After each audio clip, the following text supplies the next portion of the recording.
Hello students, welcome back to my YouTube channel English with Hukum Patel. Students, we are going to read today chapter number 2 of your Flamingo book. The name of our chapter is Lost Spring. Okay, it has been written by Anis Jung. So first of all, let us discuss about our writer. Okay, so Anis Jung was born in Rourkela and spent her childhood and adolescence in Hyderabad. She received her education in Hyderabad and in the United States of America. Her parents were both writers. Anis Jung began her career as a writer in India. She has been an editor and columnist for major newspapers in India and abroad, and has authored several books. The following is an excerpt from her book titled Lost Spring: Stories of Stolen Children. Here the analysis the grinding poverty and traditions which condemn these children to a life of exploitation. Okay, so this story has been written by Anis Jung. Anis Jung जो कि राउरकेला उड़ीसा में एक place है राउरकेला, वहाँ उनका birth हुआ था. ठीक है, उनका चाइल्डहुड पीरियड हैदराबाद में बीता और उनका एजुकेशन हैदराबाद और अमेरिका में कंप्लीट हुआ. After education she decided to be a writer because उनके जो दोनों पेरेंट्स थे they both were in writing fields. ठीक है, उसके बाद ये जो हमारा चैप्टर है lost spring, it is an extract from one of her book, जो उनके बुक का नाम था lost spring stories of stolen children. ठीक है, इस बुक से ये चैप्टर एक्सट्रैक्टेड है. Okay, let us start our chapter now. चलिए चैप्टर स्टार्ट करते हैं. ओके, सो होता क्या है, एनिस जंग अपने पड़ोस में जब भी वो कहीं आती जाती है एक बच्चे को गार्बेज डम के पास कुछ ढूंढते हुए पाती है. ठीक है, एक बच्चा हमेशा उस गार्बेज डम में, गार्बेज डम मतलब होता है कचरे का ढेर, है ना, कचरे का ढेर, उसको गार्बेज डम बोलते हैं. ठीक है, गार्बेज डम. तो वहाँ कुछ ढूंढते हुए पाती है. तो एक दिन वो जो एनिस जंग हमारे राइटर है वो उस बच्चे से पूछती है कि why do you do this, आप ऐसा क्यों करते हो. ठीक है, आई ask Saheb whom I encounter every morning scrounging for gold in the garbage dumps of my neighbourhood. ठीक है, स्क्रॉन्जिंग मतलब होता है ढूंढना या जहाँ किसी चीज़ को खोजना. ठीक है, चलिए आगे देखिए. Saheb left his home long ago set amidst the green field of Dhaka. His home is not even a distant memory. There were many storms that swept away their fields and homes. His mother tells him that's why they left looking for gold in the big city where he now lives. Okay, तो जब एनिस जंग ने उस बच्चे से ऐसा पूछा, उस बच्चे का नाम था साहेब. ओके, इस चैप्टर में आपको मेनली दो कैरेक्टर्स देखने को मिलेंगे. एक है साहेब जिसका पूरा नाम है साहेब आलम. ओके, साहेब आलम. और सेकेंड आपको कैरेक्टर देखने को मिलेगा मुकेश. ठीक है, एक्चुअली दोनों ये जो चैप्टर है वो दो अलग अलग पार्ट्स में डिवाइडेड है. फर्स्ट पार्ट में हम साहेब के बारे में पढ़ेंगे. ठीक है, इन सेकेंड पार्ट में will read about Mukesh and his story. ठीक है, तो अभी अपन पढ़ रहे हैं साहेब के बारे में. चलिए आगे देखते हैं. जब राइटर ने उनको ये पूछा कि आप ऐसा क्यों करते हैं, तो साहेब ने अपना पूरा स्टोरी सुनाया उनको कि हम बांग्लादेश से आए हैं, है ना, बांग्लादेश में हमारा घर था, बट एक बहुत ही स्ट्रॉन्ग स्टॉर्म आया, तूफान आया, जिसके कारण से हमारे घर और सारी जगह स्पॉइल्ड हो गए, बर्बाद हो गए. ठीक है, उड़ गए, जिसके कारण से मजबूरी में हमको इस बड़े सिटी में आकर रहना पड़ा अपने लाइफ सर्वाइवल के लिए. ठीक है, ओके आगे देखिए. I have nothing else to do he muttered looking away. जो साहेब थे वो बोलते हैं एनिस जंग को कि मेरे पास करने के लिए और दूसरा कुछ काम नहीं है, इस कारण से मैं यहाँ पर ये काम करता हूँ, है ना, ताकि कुछ मिल जाए. कभी कुछ काम की चीज़ें मिल जाती है, कभी कुछ सिक्के मिल जाते हैं जिनका यूज़ उन लोग कुछ खरीदने के लिए, खाने पीने की चीज़ों के लिए करते हैं. ठीक है, ये उन लोगों का रोज़ का काम था. गार्बेज डम्स में जो कचरे की बहुत सारा ढेर था उनके आसपास के एरिया में, उस पर कुछ चीज़ें ढूंढते रहना. ठीक है, तो एनिस जंग पूछती है go to school I say glibly realising immediately how hollow the advice must sound. Anees Jung बोलती है कि आप स्कूल क्यों नहीं जाते, स्कूल जाना चाहिए आपको.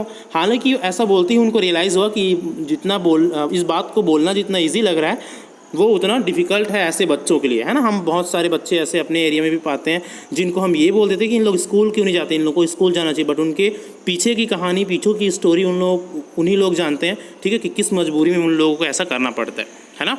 चलिए आगे देखते हैं.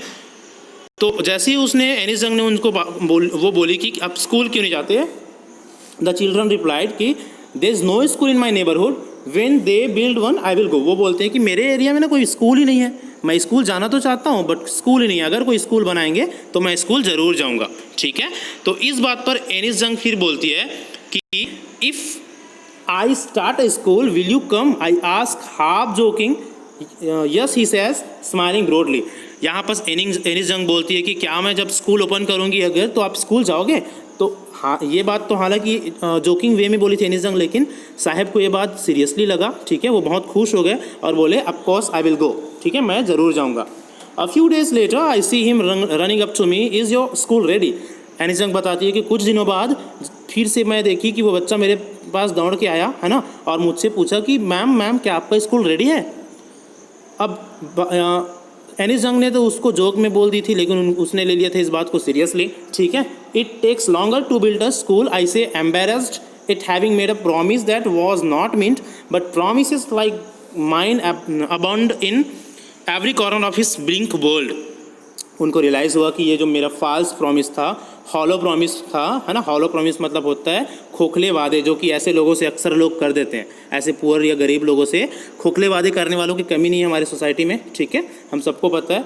तो एनिस जंग बोली कि हालांकि मैंने बोल दिया था, है ना, उस चीज़ को बोल दी थी, लेकिन मुझे पता है कि मैंने तो उसको मजाक में बोला था, ऐसा कुछ कर नहीं सकती मैं, ठीक है। उनको बहुत बुरा लगा इस बात को लेकर, और वो ये बोलती कि हालांकि मैंने ऐसा बोल दिया, लेकिन इस बात को वो अपने हार्ट में बिठा लिया, अपने दिल में ले लिया है, और वो सीरियसली स्कूल खुलने का वेट करने लगा है। चलो आगे देखिए। After month of knowing him I ask him his name, Saheb Alam, he announced he does not know what it means.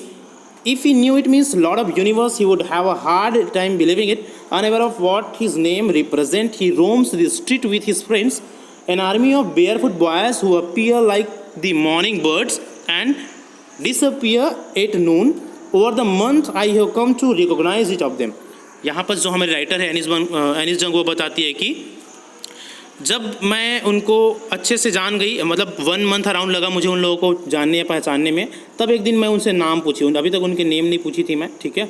उनका जब नाम पूछी तो वो बताते हैं कि मेरा नाम है साहिब आलम, जिसका मतलब होता है लॉर्ड ऑफ यूनिवर्स, ठीक है। लॉर्ड ऑफ यूनिवर्स मतलब इस ब्रह्मांड का देवता। तो उसका नाम देखिए और उसका भी स्टेटस देखिए, ये बात सोचकर एनिस जंग बहुत सैड होती है ना। और वो बताती है कि अपने नाम के मतलब का, अपने नाम का मीनिंग भी नहीं पता होते हुए ये अपने दोस्तों के साथ बेयर फिट्स गलियों में रोमिंग करते रहता है। रोम मतलब होता है इधर उधर घूमना, ठीक है। ओके, चलिए आगे देखते हैं।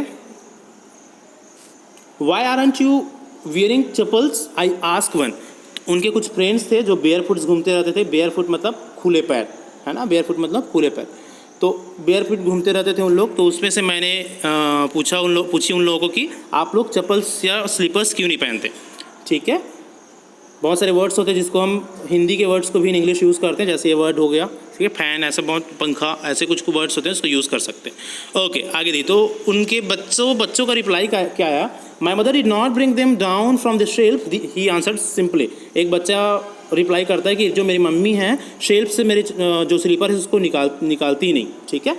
उसके बाद आगे देखिए। Even if she did he will throw them off, it's another who is wearing shoes that do not match. When I comment on it, he shuffles his feet and says nothing.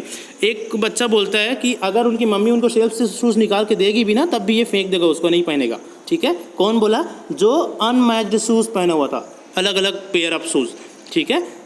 Writer बोलती है कि जब मैंने उनके अलग अलग pair of shoes पर comment की तो वो ही shuffles his feet and says nothing. Shuffle मतलब मैंने मीनिंग लिखवाया था उसमें, पीछे कर लेना, अपना पैर पीछे खींचते हुए वो चुप हो गया, है ना। I want shoes says a third boy who has never owned a pair of shoes in his life. अपने लाइफ में कभी भी, एक बच्चा था वहीं पर जिसने अपने लाइफ में कभी भी शूज़ पहना नहीं था, उसने बोला कि मुझे एक पेयर ऑफ शूज़ चाहिए पहनने के लिए, I want a shoes. Okay, तो इतनी बात हुई. अब एनिस जंग और आगे बताती है, travelling across the countries I have seen children walking barefoot in cities on village road. It is not like a money but a tradition to stay barefoot is one explanation. I wonder if this is only an excuse to explain away a perpetual state of poverty. एनिस Jung बताती है कि जब मैं बहुत अलग अलग जगहों में जब ट्रेवल करता हूँ तो मैं देखती हूँ कि बहुत सारे लोग बेयर फुट चलते हैं, खुले पैर चलते हैं, बिना स्लीपर्स या शूज़ के. जब उनसे क्वेश्चन पूछा जाता है तो उन लोगों का रिप्लाई होता है कि ये हमारा ट्रेडिशन है, हम ऐसे बेयर फुट रहना पसंद करते हैं. ठीक है, तो एनिस जंग बताती है कि उन लोग के आंसर हो सकता है अपने गरीबी छुपाने के लिए बताते हो, है ना. ठीक है, आगे देखिए. I remember a story of a man from Udipi once told me as a young boy he would go to school past an old temple where his father was a priest, he would stop briefly at the temple and pray for a pair of shoes. 30 years later, I visited his town and the temple which was now drowned in an air of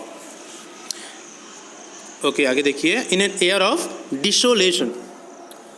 actually हमारे जो writer यहाँ पास ये बताती है, एक अपना एक story बताती है कि एक समय की बात है, एक आदमी से मेरी मुलाकात हुआ था। वो आदमी अपने चाइल्डहुड एज के बारे में उनको बताया था, है ना, जब मैं छोटा था। वो आदमी बताता है, उडुपी नाम के एक जगह से था वो आदमी, ठीक है, उडुपी नाम के एक जगह से।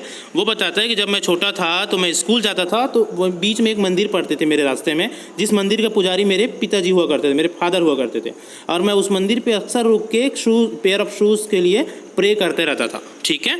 तो अब हमारी राइटर बोलती है कि जब उसी गाँव में, उसी उडुपी गाँव में मैं 30 साल बाद गई, है ना, 30 साल बाद गई, तो वहाँ वो जो टेम्पल था वहाँ पास कोई दूसरा पुजारी थे, ठीक है। उस जगह में कोई दूसरे पुजारी थे और उसका कंडीशन क्या था देखो।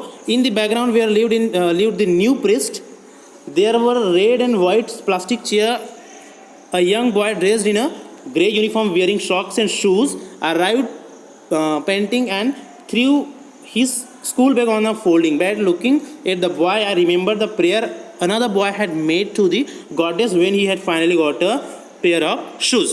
Okay, तो वो बोलती है कि जब मैं उसके गांव, उस जगह में 30 साल बाद गई, तो मैं देखती हूँ कि उस मंदिर में एक दूसरा पुजारी है और जिसका जो सन है उसके पास एक बहुत ही अच्छा सा नया सा शूज़ है ना। और जो भी चीज़ें पुराने 30 साल पहले के पुजारी का जो बेटा प्रे करता था भगवान से, है ना, उसका फल एटलीस्ट अब पुजारी के बच्चों के पास शूज़ हो गए हैं।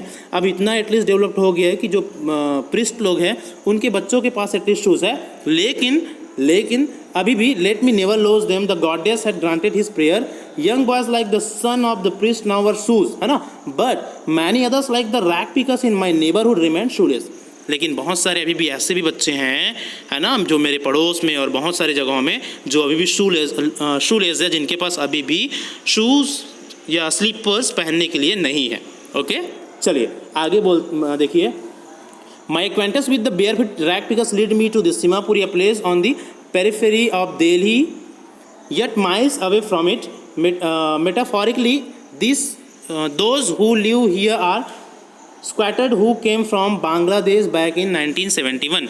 एनिस जंग बताती है कि इन बच्चों के साथ वो रैग पिकर्स मतलब कचरे उठाने वाले बच्चों के साथ मेरी जो एक्वेंटेंस मतलब जान पहचान है ना, जब मेरी जान पहचान धीरे धीरे बढ़ी और उन लोगों के थ्रू मैं उनके एरिया में गई। कौन से एरिया में? उनके एरिया का नाम था सीमापुरी। नेम याद रखेंगे आप, सीमापुरी, जो कि दिल्ली से कुछ माइल्स कुछ दूरी पर थे, ठीक है, जो कि टोटल स्लम एरिया था जहाँ पर मेनली रैग पिकर्स लोग ही रहते थे, ठीक है। और ऐसे लोग ही रहते थे जो बांग्लादेश में मोस्ट ऑफ देम वर्कम इन 1971, ठीक है, उनमें से ज़्यादातर लोग 1971 के टाइम में आए थे और साहेब के जो फैमिली थे ना वो भी उन्हीं में से थे, ठीक है। Seemapuri was then wilderness, it still is but it is no longer empty.